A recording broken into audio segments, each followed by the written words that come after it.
c'est un plaisir pour moi d'inviter à la tribune le professeur Cécile Claire, qui est docteur en médecine vétérinaire diplômé de l'Université de Liège en 1983.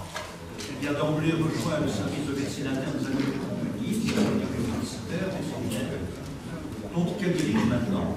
En 1985, c'est la Fondation Le Franc, de la Fondation Le Franc, et rejoint la faculté de médecine vétérinaire de l'Université d'Utrecht, où elle défend sa thèse de doctorat, dont le titre est Scintigraphical Analysis of Pulmonary Function in Dogs. En 1995, elle obtient le diplôme européen du Collège européen de médecine interne des animaux de compagnie et elle est réaccréditée tous les 5 ans, comme le prévoit la législation. Elle était secrétaire exécutive du board de ce collège européen entre 1998 et 2002 et est membre de l'Education Committee de ce collège depuis 2007. Elle dirige un programme de résidence en médecine interne qui est reconnu par le collège européen. Depuis 2008, elle est professeure ordinaire à la faculté de médecine vétérinaire de l'Université de Liège. Elle préside le comité de gestion du pôle des animaux de compagnie de cette clinique et s'intéresse plus particulièrement aux maladies des voies respiratoires chez le chien et le chat. Elle est l'auteure d'un grand nombre de publications, de chapitres de livres, a été invitée à de multiples conférences lors de congrès internationaux qui sont relatifs à ces sujets. Nous connaissons tous l'implication et l'utilité en physiologie du chien, mais il s'agit maintenant de considérer le chien comme une personne et non plus comme un sujet d'expérience. Et c'est avec plaisir que je lui donne la parole. Merci beaucoup. Et bonjour à tous, monsieur le secrétaire perpétuel, monsieur le président, chers collègues, chers amis, mesdames et messieurs. Oh. Okay. Donc, l'étude des maladies respiratoires des voies hautes et des voies basses chez le chien et le chat est un sujet fabuleux. Je ne vais pas vous présenter toutes ces maladies aujourd'hui, bien sûr. Je vais me concentrer sur principalement 2 d'entre elles qui existent de manière similaire chez l'homme et dont l'étude chez le chien peut s'avérer intéressante pour l'étude de ces maladies en médecine humaine. Alors, par comparaison à des souris et rats de laboratoire, le chien présente certains avantages comme modèle entre guillemets, parce qu'en fait, on n'induit pas des maladies expérimentalement chez le chien, il présente ces maladies de manière spontanée, et les maladies évoluent sur plusieurs années, même si le chien vit moins longtemps que l'homme, bien sûr. En outre, le niveau de soins s'est considérablement accru au cours des 20 à 30 dernières années. Les gens sont très exigeants pour leurs chiens, presque autant que pour leurs enfants ou pour eux-mêmes, et à leur demande, les tests diagnostiques se sont développés, même s'il reste des petites contraintes financières parfois difficiles à contourner. Le chien partage l'environnement de son maître. En général, il ne mange pas la même chose, sauf dans certaines familles où tout se partage. Et l'anatomie, la physiologie du système respiratoire, le système immunitaire et génétique sont relativement similaires. Et ce qui est très important et intéressant chez le chien, c'est la diversité de races. Du plus grand au plus petit, du plus agressif au plus gentil, il y a de grandes différences anatomiques et chaque race a des prédispositions pour certaines maladies en particulier. Par exemple, vous voyez ici le West Highland White Terrier, dit plus communément le Westie, un petit chien terrier blanc, qui est pratiquement la seule race qui va faire la fibrose pulmonaire idiopathique dont je vais vous reparler. Vous avez ici un bobtail qui est atteint de dyskinésie ciliaire primitive, d'autres races sont également atteintes. La bronchopneumopathie éosinophilique atteint les malamoutes, les huskies, les rottweilers, qui sont des races qui présentent volontiers les maladies dites aéosinophiles. Donc c'est une maladie allergique qui atteint surtout les jeunes adultes, alors que la bronchite chronique, dite aspécifique, atteint préférentiellement des chiens de petite race, genre petit terrier aussi, mais d'un âge plus avancé. Au niveau des maladies des voies hautes, vous avez aussi de grandes différences en fonction de la conformation de l'os nasal et de la face. Chez les chiens dits brachycéphales, on a ce fameux syndrome obstructif brachycéphale avec des signes d'obstruction des voies respiratoires hautes qui sont parfois extrêmement sévères, des apnées du sommeil et des signes digestifs avec des régurgitations et des aspirations. Alors que chez les chiens dolichocéphales avec un long nez, vous avez des maladies telles que l'aspergillose sinonasale ou la fameuse rhinite lymphoplasmocytaire qui ressemble un peu à la rhinocynusite chronique de l'homme. Alors, nous avons beaucoup étudié ces deux maladies ici qui sont extrêmement intéressantes et d'ailleurs je ne résiste pas au plaisir de vous montrer quelques magnifiques images endoscopiques, mais je ne vous parlerai pas de ces maladies, je parlerai plutôt de la dyskinésie et de la fibrose parce qu'il y a une maladie beaucoup plus similaire en médecine humaine. Alors en 2008 est né le projet européen LUPA, qui à la base était un projet destiné à utiliser le chien comme modèle pour investiguer les bases moléculaires génétiques de maladies complexes chez l'homme. Alors, pourquoi est-ce que le chien est intéressant? Car sa structure génétique est assez idéale pour des études d'association génome-entier. En fait, comme je vous l'ai dit, il y a de très nombreuses races qui ont été créées par l'homme en un temps record, parfois à partir d'un très faible nombre d'individus.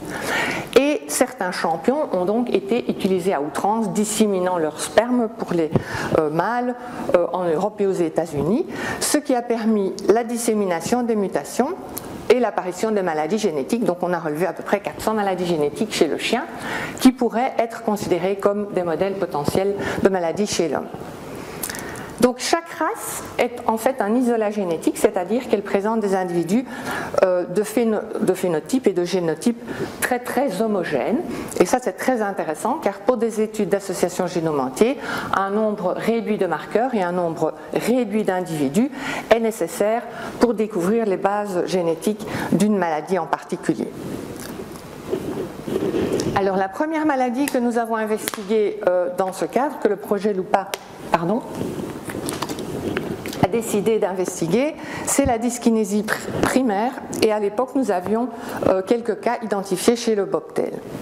Donc chez l'homme comme chez le chien, la dyskinésie ciliaire primaire est provoquée par une anomalie structurelle et ou fonctionnelle des cils vibratiles qui se trouvent essentiellement au niveau des voies respiratoires. Donc fatalement les symptômes chez l'homme comme chez le chien, ce sont des infections des voies respiratoires hautes et basses répondantes aux antibiotiques mais récidivantes et dans un certain pourcentage de cas des défauts de latéralité qui sont liés au fait que les cils sont importants pour le positionnement des organes au cours de l'embryogenèse. À l'époque du démarrage du projet LUPA, il y avait à peu près 50% des cas humains de dyskinésie ciliaire primaire qui n'étaient pas expliqués par des mutations. Autrement, les mutations les plus fréquentes concernaient ces fameux bradydinéines externes et internes qui sont extrêmement utiles pour le mouvement des cils. Et notre premier petit patient était une femelle de 6 mois, fine, qui présentait les symptômes typiques. En outre, l'éleveur nous avait signalé la présence de symptômes identiques dans la lignée de cet animal. Donc nous avons confirmé le diagnostic par une série de tests cliniques. Nous avons été aidés par le fait que Finn présentait un situs inversus, donc une malpositionnement des organes au niveau du thorax. Il nous restait à confirmer le déficit ultrastructurel par microscopie électronique chez notre bobtail et nous avons identifié une absence des bradydinées internes associée à des défauts de l'axonème un peu complexes, phénotypes qui étaient peu communément rencontrés en médecine humaine. Nous avons confirmé cette anomalie par culture cellulaire, donc par ciliogénèse, avec l'aide du professeur Jurisen de la KUL, avec qui nous avions déjà travaillé précédemment. Et, le docteur Merveille, qui est notre cardiologue actuellement, a démarré une thèse de doctorat sous la supervision du professeur Michel Georges, qui est notre généticien vétérinaire qui travaille au GIGA, pour investiguer les bases moléculaires de cette maladie dans notre famille de bobtail. Donc, elle a d'abord analysé le pédigré, et comme chez l'homme, dans la plupart des cas de PCD, le mode de transmission est autosomal récessif. Donc vous voyez 28 chiens atteints, les petits ronds et les petits carrés noirs, et un pédigré fort compliqué. Néanmoins, quand on le simplifie, on voit que chaque chien atteint est lié via 1, 2, 3, 4 ou 5 lignées, finalement, à un ancêtre commun qui a donc propagé harmonieusement et généreusement cette maladie en Europe et aux États-Unis. Ensuite, ils ont souhaité, à partir de 5 chiens atteints de dyskinésie et 15 chiens bobtail contrôle, donc identifier le déficit structurel. Donc ils ont réalisé une analyse génome entier homozygote. Ils ont découvert un large signal significatif sur le chromosome 34 ou 36, maintenant je ne sais plus très bien, mais cette région, identifiée chez les animaux malades par la présence d'un grand nombre d'individus homozygotes, était encore très très large. Elle est donc composée d'à peu près 15 mégabases.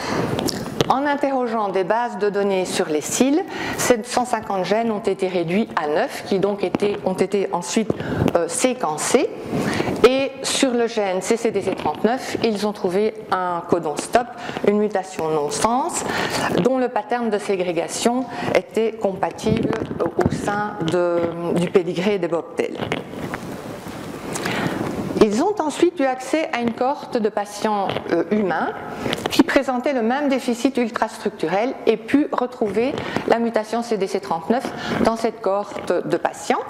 Du coup, rapidement, une autre mutation très voisine a été identifiée, CCDC40, et de nombreuses autres mutations ont pu être identifiées chez l'homme par la suite pour ce phénotype.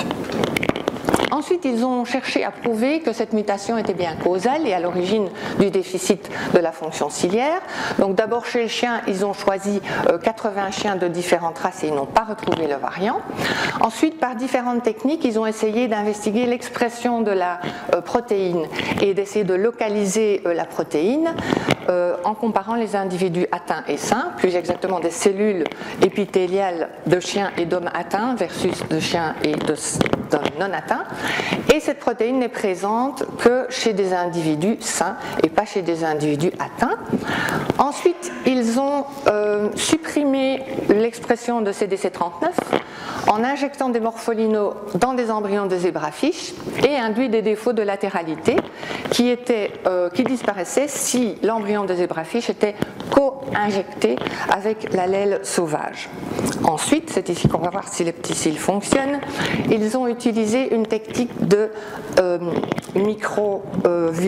vidéo microscopique et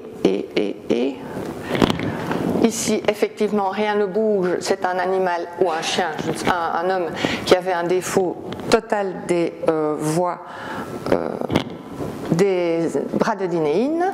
Alors, vous avez peut-être eu le temps de voir les cils qui... Ça ne va pas du tout. Les cils qui battaient de manière... ça, c'est un individu normal. Je crois que je ne vais pas vous montrer la vidéo suivante. Je vais m'échapper. Oui, mais j'en ai encore une qui vous montre le défaut chez nos individus. C'est ça. Vous voulez tenter le coup? Allez, tentons. Voici nos patients. Okay. Où vous voyez en principe que le battement de cils est beaucoup moins fréquent et bien plus dyskinétique. Mais je ne sais pas si finalement vous allez le voir. Oui, vous le voyez bien. Allez, tout le monde est content. C'était compliqué, mais voilà. Donc, toutes ces découvertes ont été rassemblées dans un article paru dans Nature Genetics. Ensuite, la doctorante a mis au point une technique pour déceler les porteurs, technique qui est couramment utilisée, connue de tous les éleveurs maintenant, pour examiner la prévalence dans cette race de la maladie. Donc ceci illustre bien l'intérêt du chien pour des études et l'homme peut en profiter. La deuxième maladie qui nous intéressait beaucoup à l'époque, car on était en train de collecter une série de cas, est la fibrose pulmonaire idiopathique. Voilà quelques-uns de nos patients. Vous voyez qu'ils se ressemblent beaucoup, à part un petit peu la coupe de cheveux, on va dire. C'est une maladie qui avait été décrite en 1999 déjà et qui a été appelée fibrose pulmonaire idiopathique canine par analogie avec la maladie qui existe chez l'homme. Donc ce sont des individus d'âge assez âgés qui sont atteints. Ils ont des symptômes relativement peu spécifiques. Ce qui est beaucoup plus intéressant, ce sont les crépitements respiratoires qui sont très marqués à l'auscultation et qui présentent un signe d'appel pour la FPI. C'est malheureusement une maladie qui offre un très mauvais pronostic. Donc, le but était effectivement d'investiguer les origines génétiques de cette maladie et pour ce faire, nous avions besoin de collecter deux populations de chiens OST, des chiens atteints de la maladie et des chiens exempts de maladie. Et nous, donc, avant d'avoir un nombre suffisant de chiens, nous devions recruter des animaux, améliorer le phénotype de la maladie et identifier des biomarqueurs diagnostiques mais aussi pronostiques, et des biomarqueurs capables de nous aider à suivre le cours de la maladie ou à suivre l'effet d'un traitement si tant est qu'on en ait eu un, parce que bien sûr notre but était de trouver de nouvelles cibles thérapeutiques, de nouvelles approches thérapeutiques, puisqu'on sait qu'en médecine humaine cette maladie n'est pas facile à traiter. Il y a 2 médicaments sur le marché qui sont le nintedanib et la pyrphénidone, pardon. L'une est très toxique chez le chien et l'autre est extrêmement chère.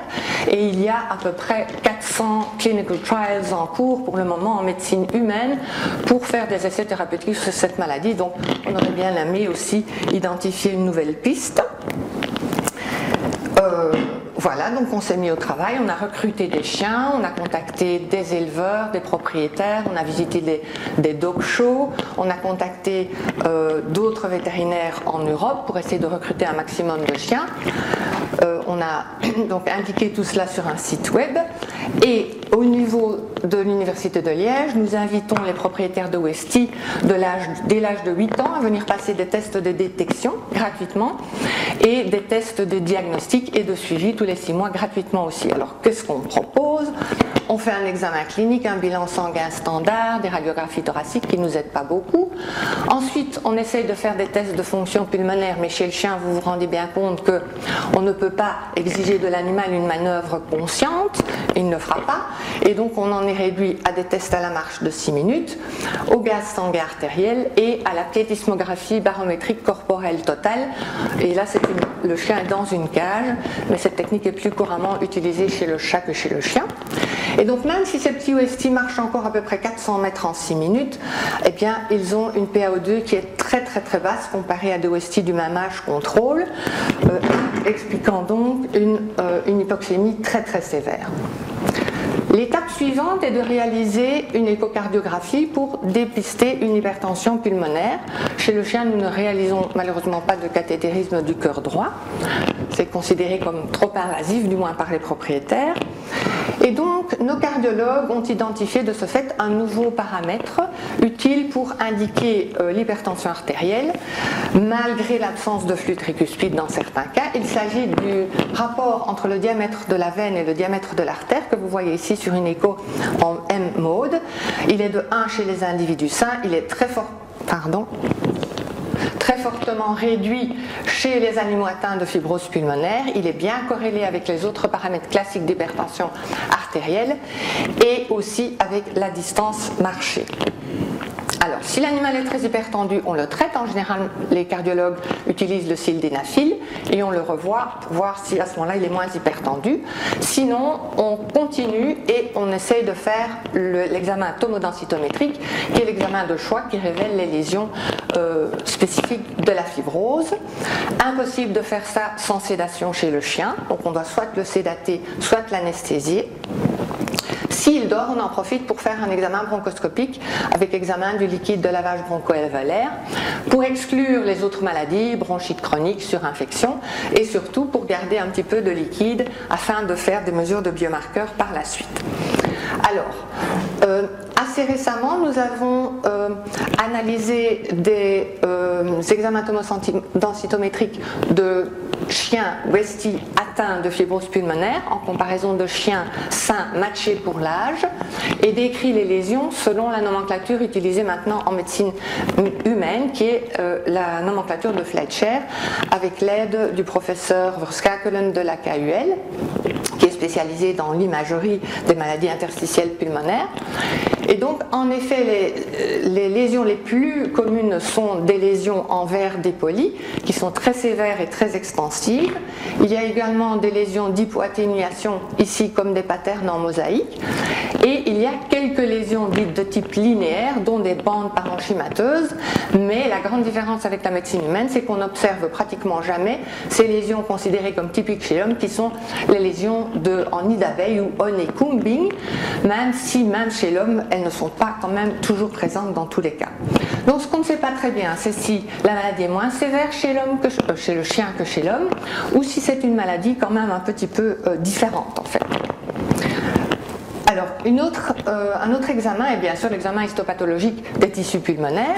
Voici une étude de nos collaborateurs en Finlande avec l'aide d'un histopathologue de l'université d'Helsinki, je veux dire de médecine humaine, qui a comparé donc les images histopathologiques chez l'homme et chez le chien atteint de cette fibrose. Et vous savez donc que chez l'homme, le diagnostic de fibrose pulmonaire se fait lorsqu'on a un pattern de UIP pour Usual Interstitial Pneumonia, par opposition à la non-specific IP. Et chez le chien, finalement, on a une grande majorité des critères qui correspondent au pattern spécifique de l'IPF, sauf de nouveau qu'il y a absence de foyers fibroblastiques qui sont également considérés chez l'homme comme une des lésions clés que l'on doit voir dans la fibrose idiopathique pulmonaire, même si de nouveau ce n'est pas toujours facile, ai-je appris, de bien séparer. Les cas ne sont pas toujours si typiques que ça à classifier. Donc de nouveau, est-ce la même maladie, est-ce une autre maladie, est-ce une variante au point de vue de la sévérité? On ne sait pas très bien. Donc entre-temps, nous avons sélectionné les biomarqueurs, soit en utilisant des méthodes de screening, comme des méthodes en microdamiers à partir de tissus pulmonaires d'animaux atteints, en les comparant à l'expression de gènes dans des tissus pulmonaires de chiens sains, ou en utilisant une approche plus ciblée, c'est-à-dire en étudiant des protéines considérées comme étant des protéines profibrotiques, ou simplement en copiant la médecine humaine, puisqu'il y avait une énorme littérature à ce sujet-là, et il y avait déjà des protéines d'intérêt identifiées comme biomarqueurs chez l'homme, bien sûr, et aussi en se basant sur les essais thérapeutiques pour essayer de mieux comprendre les médiateurs qui conduisaient au phénomène de fibrose, dans l'espoir toujours de trouver un traitement miraculeux pour nos chiens et bon aussi pour l'homme, bien sûr. Donc dans ce cadre, nous avons notamment étudié le TGF-bêta, et c'est Émilie Krast qui a fait sa thèse à ce sujet, qui a étudié donc le stockage, l'activation du TGF-bêta, le couplage à son récepteur et l'activation du signal intracellulaire via les SMAD. Ensuite, nous avons également étudié le CCL2 et le CXCL8 ou l'IL8 qui avaient été identifiés par le microarrêt comme des protéines d'intérêt et qui sont également décrites chez l'homme comme étant très intéressantes d'un point de vue pronostic en tout cas. On a également étudié l'endothéline 1 pour la bonne raison qu'à l'époque il y avait un essai clinique avec du bosentan, donc un antagoniste du récepteur 1 de l'endothéline, et la sérotonine et le VEGS. Et donc en gros, on a essayé de comparer le taux de ces protéines dans le sérum ou dans le liquide de lavage bronchoalvéolaire ou les deux, de chiens atteints versus des chiens sains de même race, matchés pour l'âge, et nous avons aussi comparé avec d'autres maladies chroniques bronchopulmonaires comme la bronchite chronique ou la bronchopneumopathie eosinophilique. Et ce que nous avons fait aussi, c'est de mesurer la concentration de ces protéines entre les différentes races chez des chiens sains. Donc vous avez ici le Westie, son cousin proche le Scottish, un autre petit terrier le Jack Russell, un chien un peu plus grand le Whippet, et deux grandes races de chiens que sont le Malinois et le Labrador. Et chose assez étonnante, c'est que les taux de base, sont beaucoup plus élevés chez les Westie que, en tout cas, chez les chiens absolument non prédisposés. Donc, on a émis une hypothèse, c'est que tous les Westie étaient peut-être génétiquement prédisposés à la maladie parce qu'ils avaient des taux de protéines, différentes protéines, avec une activité profibrotique, et que suite à des lésions du tissu pulmonaire, eh bien, la réaction à ces lésions était aberrante au vu de leur taux élevé dans toutes ces protéines. Donc, on observe la même chose avec CCL2 et CXL8, donc les taux de base sont également beaucoup plus élevés chez les Westie.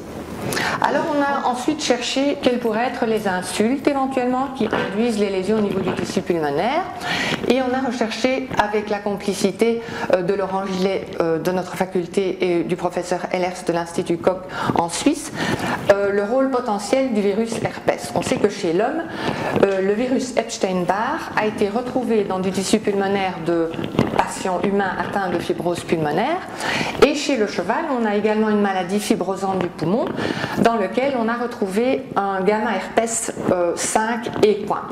Hélas, chez le chien, nous n'avons retrouvé ni dans le tissu pulmonaire ni dans le sang aucune trace de virus herpès, et donc il est peu vraisemblable qu'il y ait une association ou un lien de cause à effet entre la présence de ce virus et le développement de la fibrose idiopathique canine. Et alors plus récemment, nous nous sommes intéressés à l'étude du microbiote, donc vous avez beaucoup entendu parler du microbiote au niveau du tractus digestif.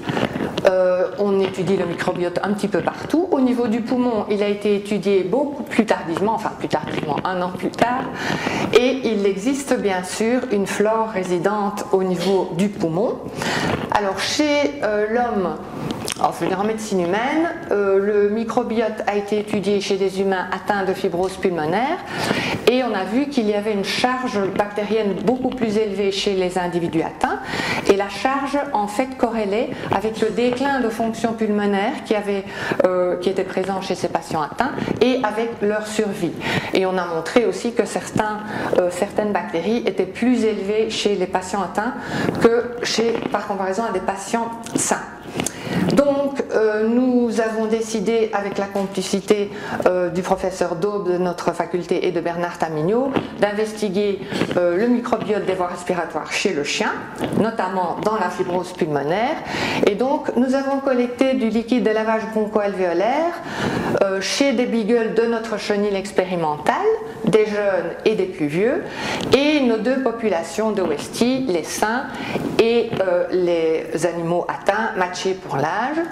Et nous avons également remarqué que c'est chez les Westie atteints de fibrose pulmonaire qu'on avait une charge bactérienne plus élevée.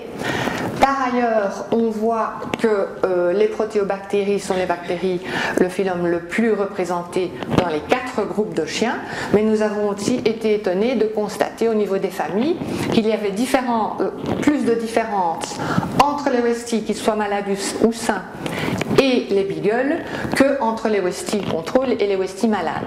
Ce qui implique une différence qui est peut-être liée à la race ou qui est liée à l'environnement, parce que nos chiens expérimentaux, ils ont la même alimentation, ils sont élevés sur copeaux, ils font exactement la même chose, alors que nos Westie, ce sont des propriétaires qui les possèdent, et donc les conditions environnementales sont certainement beaucoup plus différentes. On a quand même observé quelques différences entre les contrôles et les chiens atteints de fibrose pulmonaire. Néanmoins, notre nombre de chiens est trop petit et nous allons bien sûr continuer cette étude sur de plus grands nombres de chiens. Donc, une petite thèse de doctorat d'Emily Kraft, une autre de Enna Akila en Finlande et une dernière d'Elodie Roels ici à Liège plus tard, depuis le projet Lupa, qui depuis lors est terminé. Où en sommes-nous? Eh bien, nous avons quelques bons biomarqueurs à visée diagnostique nous permettant de suivre l'évolution de la maladie ou l'effet d'un traitement si on en trouvait un. Malheureusement, pas de cible thérapeutique miraculeuse en ligne de mire pour le moment. Mais nous avons collecté suffisamment d'animaux que pour pouvoir effectuer les investigations génétiques qui sont en cours à l'université d'Helsinki. Donc en fait elles sont terminées, mais les résultats finaux ne sont pas encore disponibles. Je vais devoir vous laisser sur votre faim. Alors, je voudrais bien sûr remercier tous les organismes qui ont financé ces projets, les doctorantes, le team des cliniciens de Liège, tous mes collègues de notre faculté ou du GIGA qui nous ont aidés, nos partenaires européens et bien sûr les chiens, leurs maîtres, les clubs de race, etc. Et je vous remercie pour votre attention, et si vous avez encore une toute petite minute, comme je suis encouragée que mes vidéos fonctionnent, je vais vous faire cadeau de ma vidéo du mois dernier qui est celle d'un jeune chien avec une toux qui était incontrôlable. Et vous voyez que ce chien est rempli de crénosomas, on les reconnu à l'œil nu. Ce sont des vers pulmonaires qu'on rencontre de plus en plus fréquemment en médecine vétérinaire, de même que l'angiostrongylus. Il y a quelques années on n'en parlait pas et maintenant on en a vraiment à tire-larigot. Voilà, ça c'était pour vous mettre en appétit pour tout à l'heure.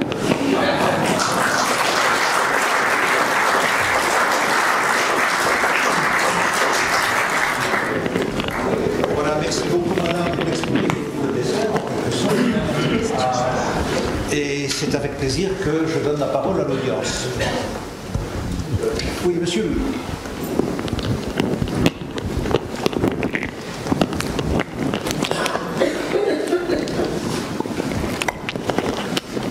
Merci beaucoup, Cécile, pour cet exposé intéressant. Je voudrais poser une question sur la fibrose pulmonaire. D'abord, un commentaire. En fait, la maladie pose effectivement un problème de plus en plus fréquent dans nos sociétés avec le vieillissement de la population. Et les incidences que tu as données sont même revues à la hausse maintenant, puisque dans une cohorte récente américaine, l'incidence n'est plus de... Je pense que tu avais une limite supérieure à 15, je ne sais plus. Enfin, ça va jusqu'à 90, les chiffres que j'ai lus récemment. Donc, quand on sait par exemple que la tuberculose, c'est aux alentours de 10, hein, donc on est à 90 pour la fibrose pulmonaire idiopathique quand on cible la tranche d'âge au-dessus de 65 ans. Mais j'ai un commentaire, tu l'as évoqué, la maladie semble très différente chez le chien de ce qu'elle est chez l'homme, parce que chez l'homme, comme tu l'as dit, ce qui est caractéristique, ce sont les réticulations avec le rayon de miel, tandis que dans les images que tu as montrées, c'est le ver dépoli, qui nous, chez l'homme, nous fait classer la maladie en NSIP. Donc, est-ce que tu as une idée, est-ce que chez le chien, parfois, vous trouvez des images réticulées? Est-ce que votre pattern biochimique est différent, suivant que vous avez des images réticulées ou du ver dépoli? Donc, on a presque jamais eu de honeycombing, d'images réticulées. Bon, il y en a qui ont été décrites, certains cas dans la littérature, mais dans notre série, non.